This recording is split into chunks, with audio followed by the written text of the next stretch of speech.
Yo, what's good? It's your boy Kurt, and today, man, we have another reaction, no? So yeah, today, we are back reacting to this five-part, five-part docu, no, na what nobody understands about, no. So we already reacted to Estelle and Ken. So now, next, one of the most requested para sa series na to is si Pablo, no? Of SB19. So what nobody understands about Pablo of SB19. Again, kilala natin si Pablo or kilala ko siya. Pagkakilala ko sa kanya is, again, one of the genius writer behind most of SB19 songs, and also the leader, or considered to be the leader of SB19. But yeah, I mean, dito sa channel natin, no, si Pablo yung pinakaunang member ng SB19 na we actually reacted to, nakinig talaga tayo sa kanta niya. So I mean, sa personality kasi niya, or yung in real life, wala pa ako masyadong kumbaga sa mga base ng mga napanood kong vlogs, parang medyo neutral lang, no?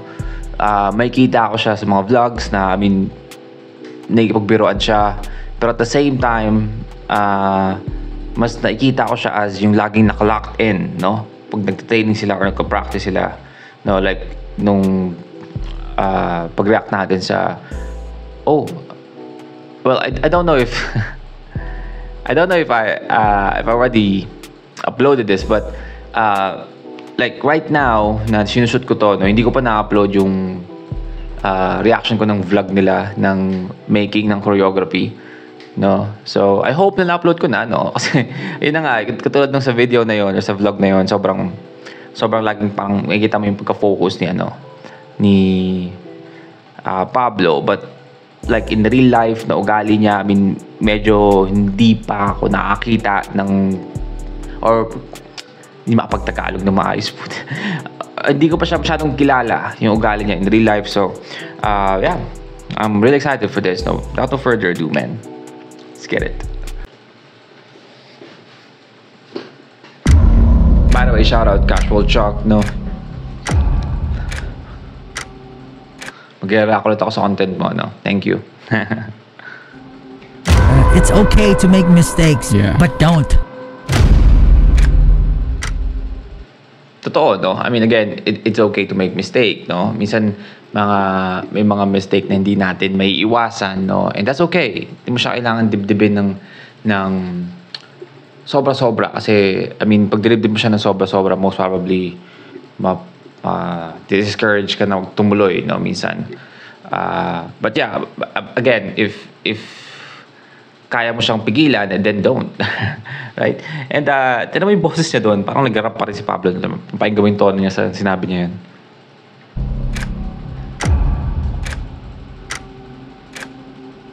It's okay to make mistakes, but don't. Diba? It's okay to make mistakes, but don't. Parang nag-rap pa rin. Sino ang pinakamatagal mag-ayos? Ay! Let's go! Hindi ko po hindi ako. I did unspeakable things talaga.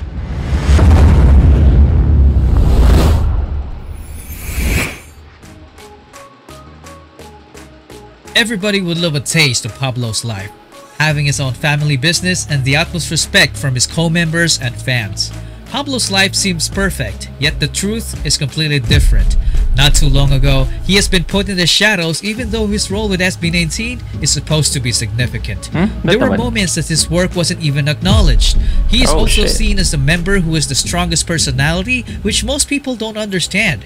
But I'm telling you, Pablo's story is a revelation because it proves otherwise, and you're again, sa personality, no, I mean, hindi may iwasan yan kung meron ka talagang kasi may mga tao talaga na hindi madaling maintindihan kung hindi mo sila kikilalanin. Normal na yun. Pero ang hindi normal yung hindi ka ilagay sa credit, no? Na isa ka sa nag-compose ng kanta. Yun yung hindi normal. about to hear it. So sit back and enjoy because it's going to be a heck of a ride. Hey. The beat selection, casual Chuck, no? Gianpaolo Nase was born and raised in Imus, Cavite. He's the second born. Oh shit. Totoo ba? Taga-imo si Pablo?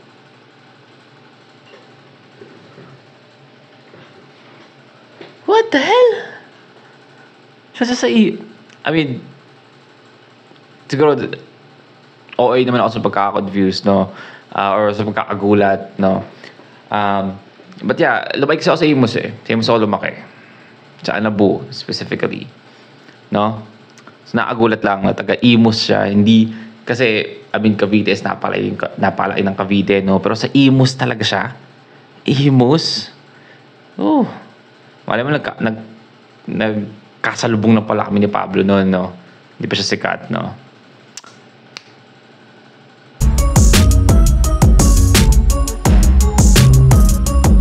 Lagi Pablo yung ganung buhok, Parang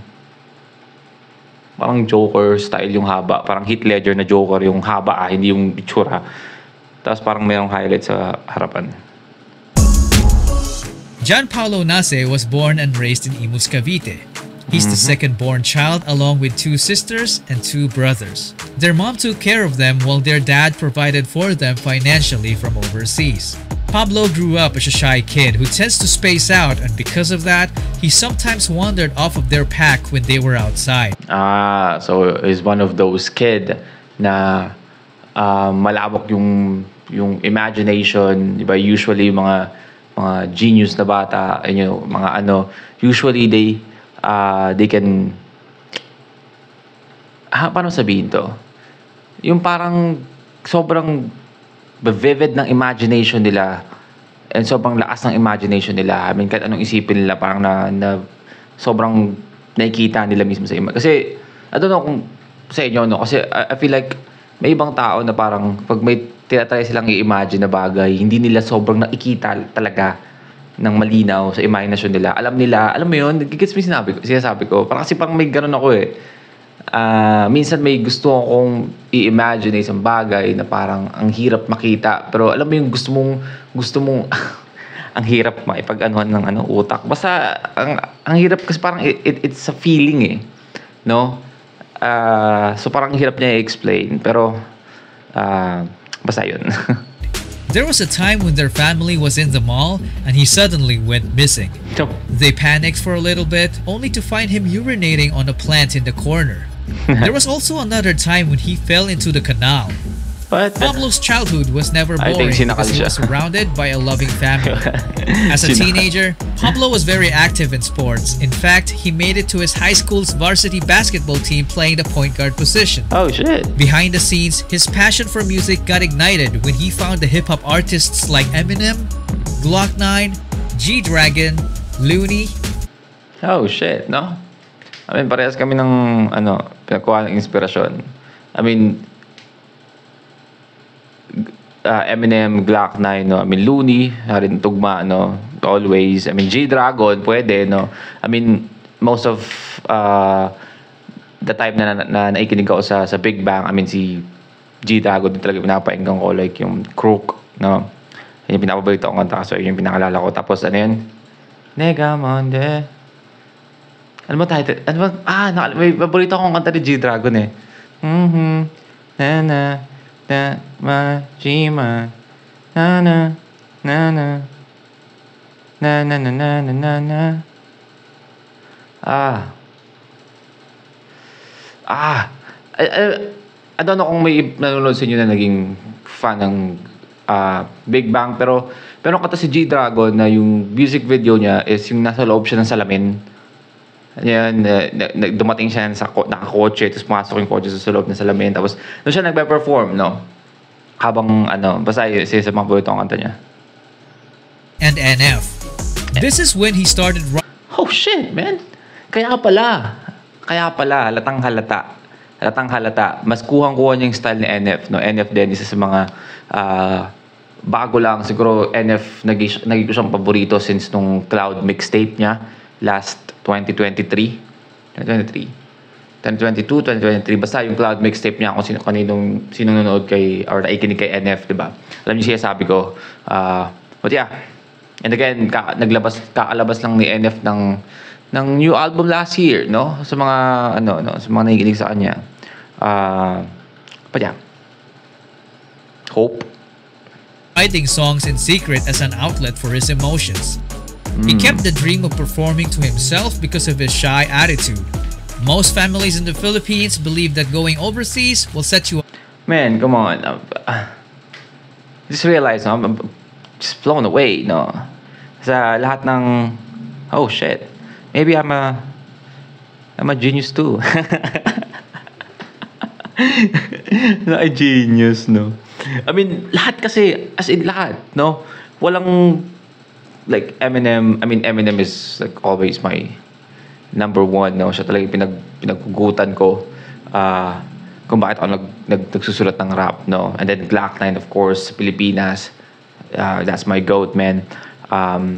G-Dragon, again, kay G-Dragon ako unang natuwa sa pagra-rap and makakuha nung yung more modern style of rapping, more like parang nasa border na siya ng hip hop to pop, 'di ba? Alam mo yun, nilalaro niya yung border na yun. And again NF at the same time, Looney, no?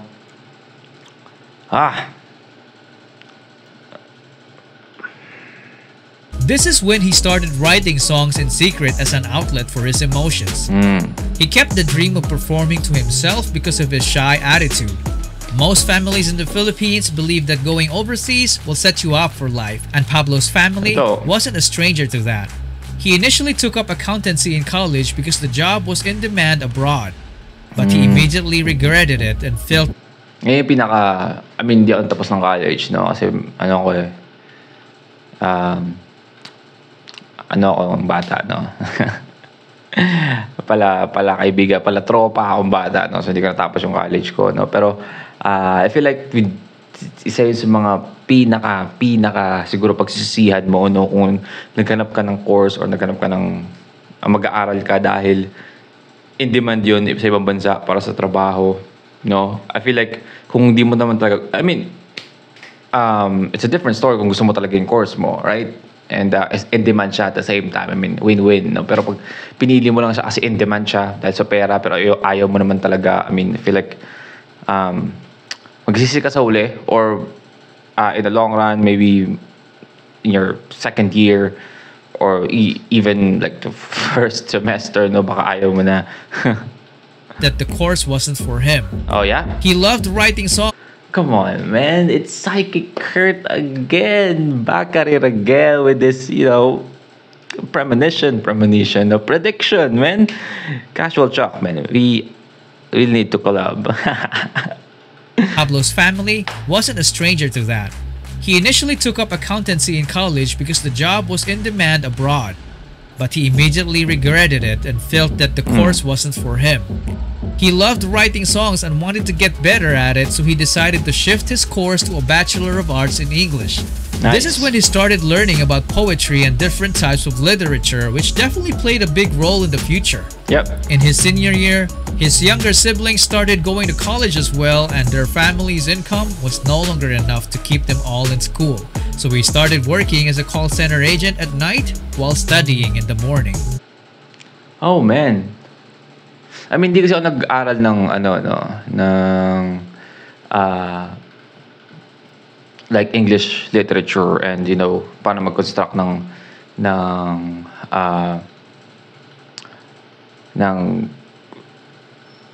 paano ba to? Paano sabihin to? Yung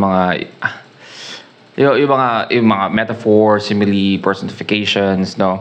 But I research them, no? Of course, kailangan yung kung magsusulat ka ng kanta, di ba? Specifically rap, no? Kailangan maging sobrang poetic ka. And again, hindi pwedeng laging parang shock value and straight to the point. Pero at the same time, no? I did call center, no? I mean, I'm still actually a call center agent ngayon, no? To tell you honestly. And I didn't expect, no, na na sobrang dami naming pinagkapareha ni Pablo. Maybe I'm Pablo, no? Maybe I'm dreaming as well. He worked a full 9-hour shift and also full-time in school. Whew. Honestly, I couldn't imagine how Ayun ang mahirap. Ayun ang hindi ko kayang gawin, no? Like, buong 9 hours as a call center agent and then papasok ka sa school. Man. Kasi to tell you honestly, hindi ko ngang minsan na, again, one of the struggles na meron ako ngayon is working out, no? I really want to be consistent in working out because I feel like I'm getting bigger and bigger. Medyo napapabayaan ko na yung sarili ko, no? But because of this like job that I have, partida, naka-work from home pa ako, no? So I don't actually like travel para lang makapunta sa trabaho, no?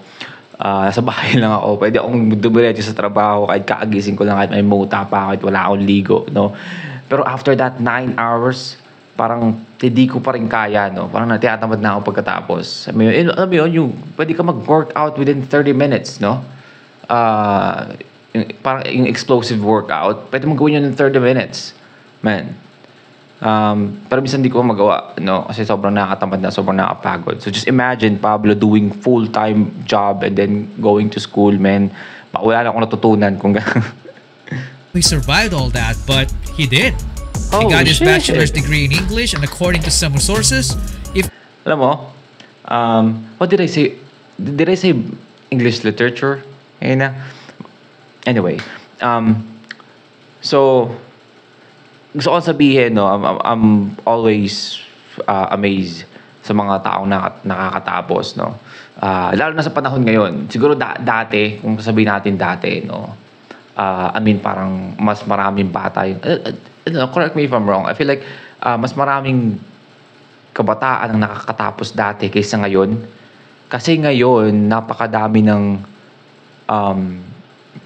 ways na pagkakakitaan and maraming bata na nabubulag or, you know, paano ba nabubulag na naakit, no, na magtrabaho na lang or kumita. Dahil again, social media, there's a lot of, you know, ways para kumita, like making content, ba? Selling products on social media. Anyway, ang dami ng pagpipilian ngayon. Ang dami ng trabaho na pwedeng kuhain, ang daming way na para kumita ka ng malaki na you don't have to finish school para makuha mo yung trabaho na yon, no? So I feel like mas maraming bata dati or kabataan na nakatapos dati. Oh, I'm looking wham right now. Shit, man. Maraming batang nakakatapos dati kaysa ngayon, no? So I'm actually so amazed pag nakakita ko ng lalo na yung, most probably mas matanda ako kay Pablo, no? Hindi naman natin kailangan ikailayo.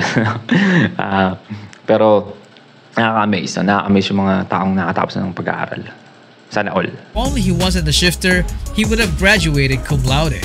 He's a smart dude for sure and also a responsible one. He was so responsible that after graduating, he immediately went to work as a data analyst for a real estate company to help provide for his family. It was a stressful job, but he was able to cope by watching his favorite K-dramas. From then on,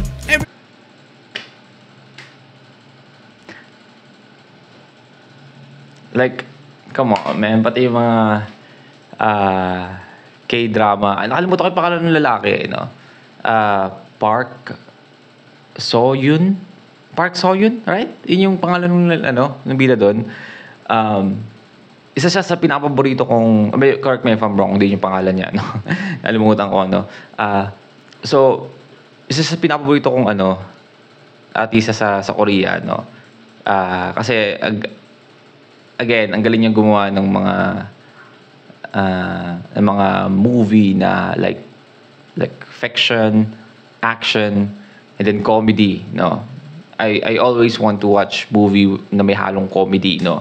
Like Fight for My Way. Ay ba yung isa niyang series? Ayun, na parang lang yun, parang slice of life feel good na na series, and gustong-gusto ko yun. And then Itaewon Class ba? ito yung class. Aba, yung ano siya, yung nagtayo siya ng pub. Diba? Ganda rin doon. Ganda rin doon, man. Panoorin niyo yun.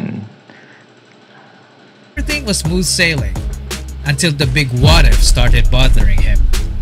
Deep inside, he had this unfinished business of making music. So one day, he decided to follow his passion while keeping his full-time job. He started joining rap battles and competitions as a soloist. Oh, shit, man. So, sumasali siya ng rap battles din dati. Nice, man. Man, hindi ko alam kung bakit. Sobrang dami namin pinagkapareha, no? So, again, I'm also joining rap battles, no? Actually, ngayon nga, meron akong pinag-iisipan ko sa saliba ako dito sa lugar namin, no? This coming April 11. But pinag-iisipan ko pa rin, no? Pinag-iisipan ko pa rin. Kasi I don't know if yung piece ko ba ay sanda na. But yeah, gusto kong sabihin namin, ang dami namin pinagkaparehas, no? Inside, he had this unfinished business of making music. So one day, And yung pag gusto kong sabihin, no? Especially pag, I mean, siguro, parehas din siya sa iba, no? Pero para sa akin kasi, no, yung paggawa ng kanta, naranasan ko na rin kasi yun, na syempre, nagkaroon ako ng pamilya, di ba? Kailangan mong kumita ng kumita, hindi na pwedeng passion ng passion, di ba? Lalo na kung wala kang kinikita, kailangan mo rin kumita para sa pamilya mo, no? Minsan may time or chapter ng buhay mo na dahil sobrang busy mo nun, makakalimutan mo na yung pagsusulat ng kanta. Pero pag nagkaroon ka ulit ng onting time, tapos naalala mong magsulat ng kanta or na-inspire ka ulit, mas nakaka-inlove siya the second time around, no?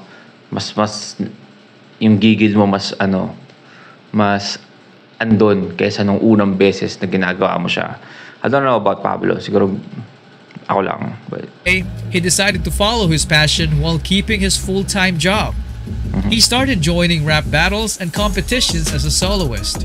nice. He initially wanted to use Seismic as a screen name, which has a double entendre for seismic. But he never managed to share it because he is a shy dude, so he always ended up telling his real name instead. To this day, Tadpole that natin. screen name remained to be in Pablo's username in his social media okay. accounts. If you want to know more about the meaning of it, check out the video I made about it. Link in the description. You can also join the highest tier membership if you want to support me and also be credited as one of the executive producers. Going back, Sport casual Pablo talk, kept man. competing despite not winning until one fateful night when Miss Honganda of Show BT found him in a contest. She offered to train him as a solo artist but ended up becoming the leader of the boy group that would end up rewriting Filipino music history. Let's go, man. They underwent a Korean training style that is notorious for pushing trainees to their absolute limits. Pablo reached a point that it became too difficult for him that he had to choose between his job and the training. Ayun ang Realizing mahirap that he dun. was only half step in, he decided to go all in by quitting his job. He told his mom about it, and as expected, his Tinayaan niya na lahat, no? All cards on deck, no? Lahat na chips, no? decision was questioned. But she didn't stop him from chasing his dreams. What the hell? Si Pablo ba Realizing yun? that he was only half step in, Ano yun? he decided to go all in by quitting his job. He told his mom about it, and as expected, his decision was questioned. But she didn't stop him from chasing his dreams. Ano yan? With his job gone comes no income. Life became so hard ayun for lang. Pablo that he had to skip meals and sleep in their camp just to extend his remaining money for commuting back home every few days because his home was miles. So, basically, yun na nga, di ba? Kasi layo ng bahay nila, no? Ginagawa niya is natutulog siya sa, para din siya kailangan mamasahe, no? So, man. Naranasan ko na rin yung dati. Away. In order to survive, he performed in different Korean events with his group called PHP, which was also composed of other Show BT trainees. This went on for 3 Alam mo, funny thing about this is, I actually have a group as well, though. I actually have a label as well. Ang pangalan is PHP. No joke, no? ilang beses na natin narinig sa sa mga episodes, no, na dati nga siyang kasali o dati niyang grupo is pangalan PHP, no. Hindi lang ako sumasagot kasi I mean again sila is a boy group, no, na nagpe-perform like dance, song and dance, no. Pero sa akin kasi fully about hip hop, no, yung label. Sa kanila anong meaning ng PHP nila? Home every few days because his home was miles away. In order to survive, he performed in different Korean Yun, press hit play, no, yung PHP nila. Sa amin kasi Fresh Profits, no. So yung spelling ng fresh is PHRESH, no. Fresh, doon nanggaling yung PH, and then yung another P is yung so the word ng profits, no. So yun yung meaning ng PHP namin, no. Pero I mean yung sa amin naman is na tutuloy-tuloy na sana yun. Well, pandemic happens, no. So ang hirap lalo na sa mga nag-umpisang label, no, na ipakilala yung sarili nila, tapos pandemic, no. Layo-layo pa kami, hindi kami magkakalapit ng bahay. Nasa Imus ako, yung isa nasa Tansa, merong isa sa Bacoor, yun yung pinakamalapit sa akin, yung isa nasa Parañaque, di ba? I mean, meron din sa Daspa. Basta alam mo yun, kalat-kalat kami, hindi ganun kadali, no.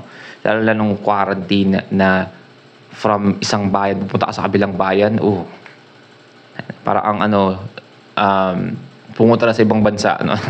Napaka-stricto. Pero yeah. events with his group called PHP, which was also composed of other ShowBT trainees. This went on for 3 years. Fast forward to 2018, SB19 was formed, and they debuted with a song called Tila Luha, which was written by none other than... Siya nagsulat nun. Again, nag-request Tila Luha, may napaka gandang-ganda, no?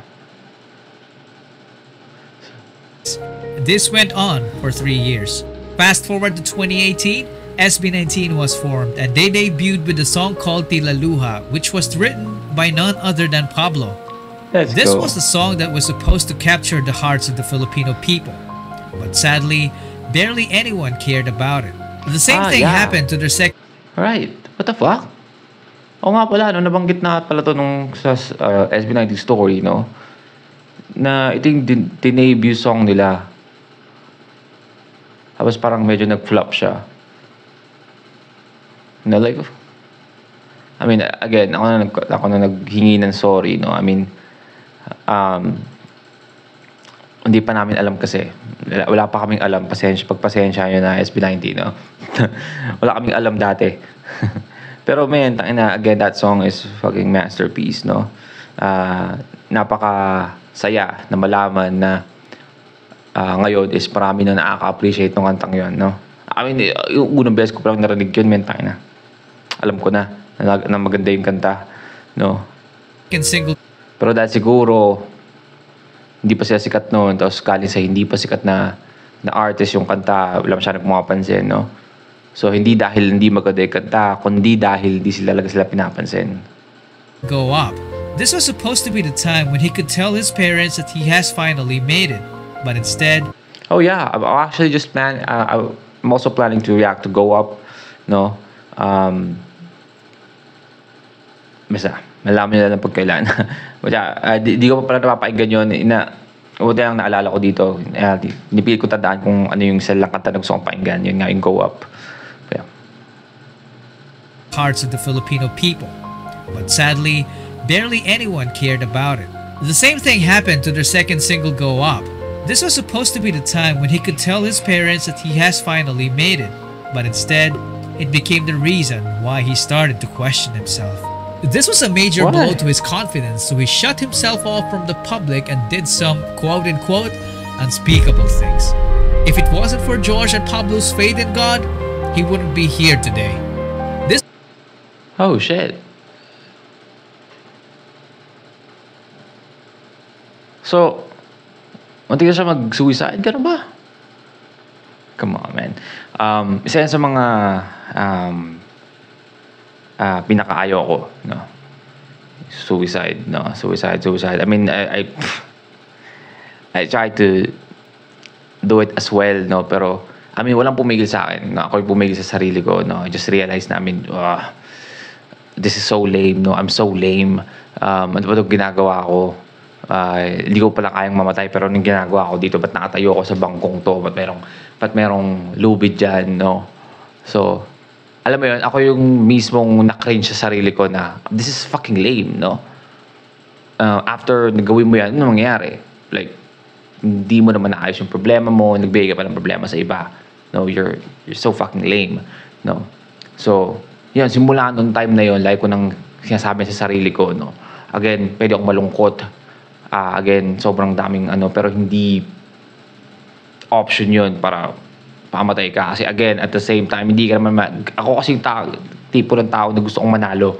Diba? Hindi man ganun kabilis. Hindi yun naman biglaan. Naabot man ng matagal bago ka manalo, pero gusto kong manalo. No? And pag nagpakamatay ka, dahil nag-suicide ka kasi may problema, hindi ka mananalo nun. Alam mo, hindi ka sumuko ka, kumbaga. Diba? So, yeah, I mean, buti na lang merong mga kaibigan si Pablo, no? I mean, sipin mo na lang, no? I mean, knock on wood. This was also around the time when he wrote the song La Luna, which exactly described the situation he was in. It's so wild knowing that his recent song actually came from several years back, and there's no telling how many he's already done because he describes himself as someone who always writes music. When the Go Up dance practice video was uploaded, their popularity snowballed. A follow-up song was released called Alab, which was also written by him, but the fans noticed that something was wrong. Pablo's name was nowhere to be found in the credits. Oh, shit. And when the movie Game Boys was released, SB19's Hanggang sa Huli was the original soundtrack. And it happened again. Twitter fans went ballistic, and there was even a movement that encouraged everyone to mass email Show BT just to give him the credit he deserved. Thankfully, it was heard. If it wasn't for 18, maybe Pablo wouldn't have gotten the music royalties he has now. So what exactly is it that people don't understand? That's fucking so, no? Sa akin nangyari yun, man. Magkakalat talaga ako sa social media, no? I mean, hindi ako kasing bait ni Pablo na nanahimik na lang. I mean, again, ayun yung agandaan kay Pablo, no? Kasi most probably pag ginawa niya yung gagawin ko, no, sinasabi ko, masisira yung pangalan niya, magmumukha pa siyang rude, no? And ayun yung agandahan na merong initiative yung mga fans, no? Yung 18 para ibigay yung rights para kay Pablo, no? Pero kung ako yun, man, kunyari, let's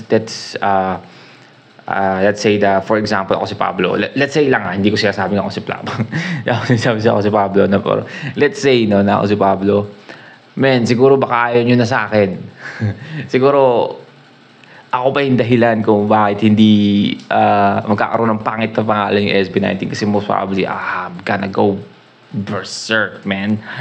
Hindi pwede yan, man. Lalo na kung alam ko sa sarili ko na, I mean, 80% of na content nung kantang yun, ako gumawa. Yung concept ako gumawa. Tapos parang di ako kasama sa di ako makikredit, man. That's, pwede sa akin. Yeah. About Pablo, most people would say it's his sassy attitude, but I beg to disagree.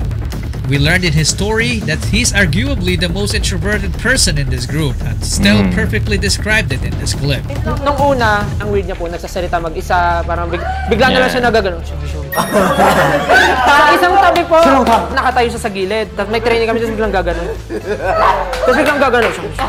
Gagano po siya sa gilid. Sabi ko, anong ginagawa na? Nagre-ritual ba ito sa gilid? Some fans and even him also think that he's the worst dancer among them, but his co-members think otherwise. What?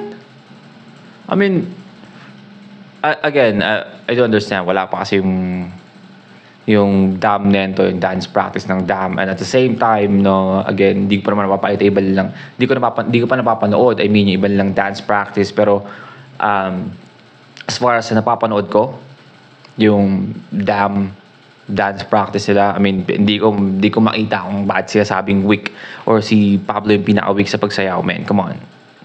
Parang, come on, man. I'm really bad at memorizing steps. Yeah, I'm really bad. So I mean, I pwede take pa yun. extra time. I mean, pwede pa yun. Maintindihan ko kung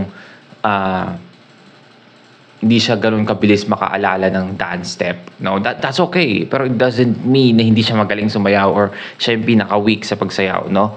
Magkaibang bagay yun, no? Pero, yeah. But you're a good dancer. Really? Yeah. He doesn't even tell us that he can backflip. Oh, He's also a gamer. He even used his favorite video game character as an inspiration for one of his Witcher. songs. Talk about a game changer. Most people think he's a poet, but he describes himself more as Casual Chuck. I see what you done there, man. What a game changer. Narrator pero nag-wordplay, no? May merong wordplay nga. He's also a gamer. He even used his favorite video game character as an inspiration for one of his songs. Talk about a game changer. Most people think he's a poet, but he describes himself more as a bard who tells his stories through his music. Ooh, Music that transcends I like generations that. and is backed up by recognition.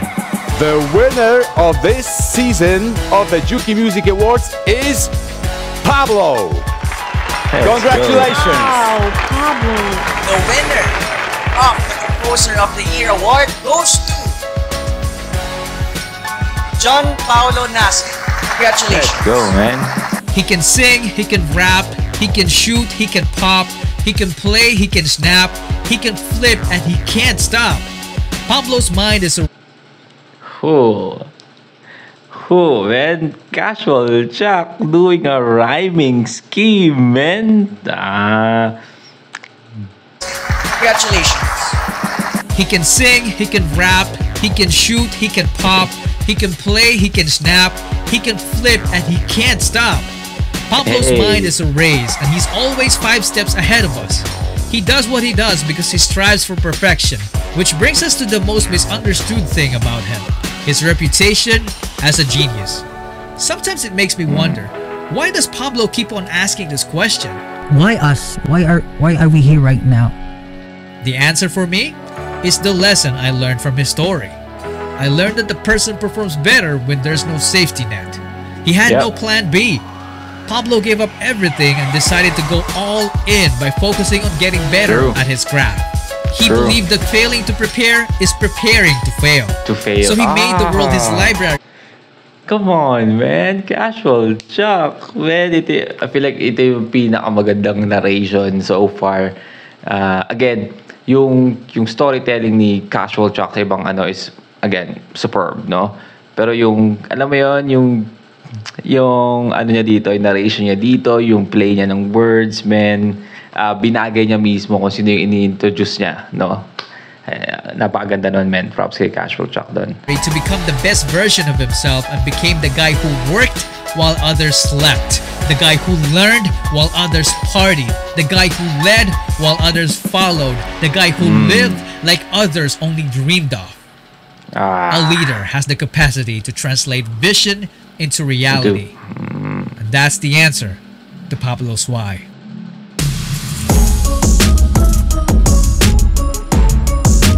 Let's go, man.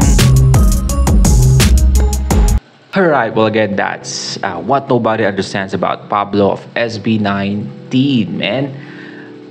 Sheesh, man, hindi ko ina-expect, no? So, sobrang dami naming pinagkapareha, no? Siguro ang hindi lang namin pinagkapareha is Pablo is, sobrang matyaga niya talaga na maabot yung goal niya, no? I feel like pinagkaiba namin, may mga bagay kami na, ang dami namin bagay na pinagkapareha, pero pinagkaiba namin is yung attitude or kung paano namin siya i-handle, no? I feel like si Pablo kasi parang, pag gusto niya, no? Gagawin niya lahat, itataya niya lahat. Ako kasi yung tao, no? Nung plano ng kabataan ko na, I easily got distracted, no? Sa mga tropa, sa mga gala, no? Sa mga bisyo. So, I mean, nalungkot naman ako. But yeah, again, isa yun sa mga dahilan siguro na intindihan ko bakit sinasabi ni Pablo na hindi siya genius, no? Lahat yun is hard work, no? And I feel like mas magandang compliment yun kasi tawaging genius ka. Kasi pag sabing genius ka, I mean, pinanganak ka na dun eh. Parang hindi siya mas mataas na compliment, no, sa hardworking or, you know, sa masipag ka lang, 'di ba? Kasi pag sabing genius ka, andyan na. Pinanganak ka, andyan na, 'di ba? Parang kayang-kaya mo nang gawin agad. Pero gusto niya sabihin dito, lahat ng nakikita niyo sa akin, lahat ng kaya kong gawin, pinag-iisipan ko yung napakatagal. Yung konsepto, pinaghihirapan kong alamin, 'di ba? Para mailatag lang, ano, may bigay sa inyo ng perpekto, no? So, yun yung nagustuhan ko kay Pablo. And, yeah, I mean, sobrang fitting to be a leader, no? But, that's a reaction for today, man. Sana gustuhan nyo. Leave a like and subscribe. Gusto nyo mag-react sabihin yung artist, man, singer, rapper, song. Just comment down below. React tayo dyan. And, that's it for me today. See you on my next vid. Stay awesome. Peace.